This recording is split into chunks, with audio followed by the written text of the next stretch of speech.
khas. Okey, kalau kata nama A, dia apa? Dia betul. Kepada semua. Kalau khas, dia apa?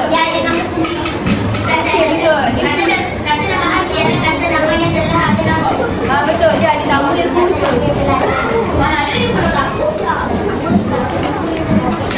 Kita ada nama di sini. Contoh kalau buku, kita panggil buku saja. Tapi kalau dia ada nama khas, buku bahasa Melayu tahun 4. Okey. Kalau kita tak tulis dalam ayat, kata nama Abi selalunya bermula dengan huruf besar. Kecil, betul. Kita akan tulis dalam huruf kecil. Kalau kata nama khas, betul.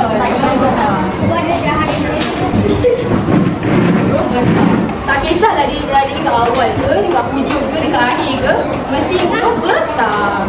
Sebab apa tahu? Bayangkan kalau nama khas ini dia macam raja. Kalau pergi mana-mana pun, kita letak kat ayat mana pun, dia kena huruf besar. Ingat dia raja, boleh kena huruf besar. Bayangkan macam raja. Jadi kuasa. Okey, kalau kata nama A, kalau kata nama khas A, untuk manusia, kita akan tulis macam mana?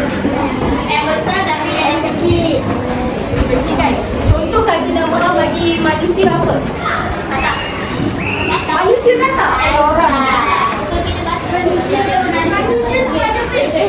sama orang. Manusia. Ada contoh. Guru. Guru ke umum? Guru ke umum? Dia tak spesifik. Boleh.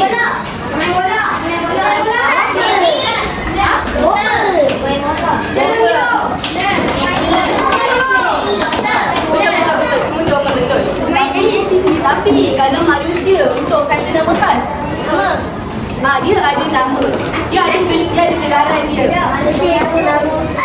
Contohlah kalau kelas Encik apa? Encik Mayat.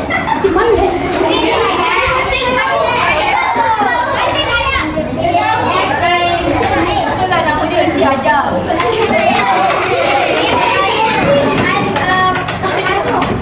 Sama kan?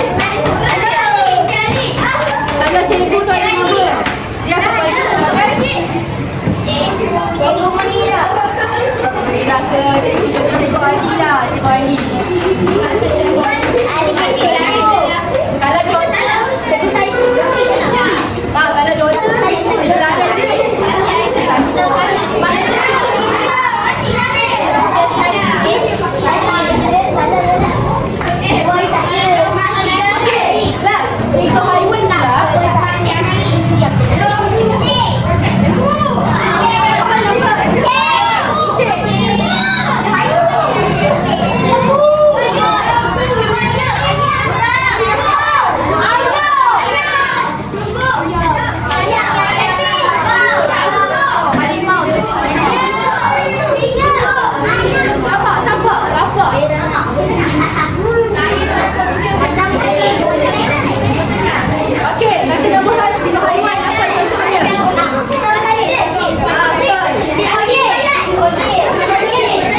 Kalau benda kau kata nama khas apa? Ayo api.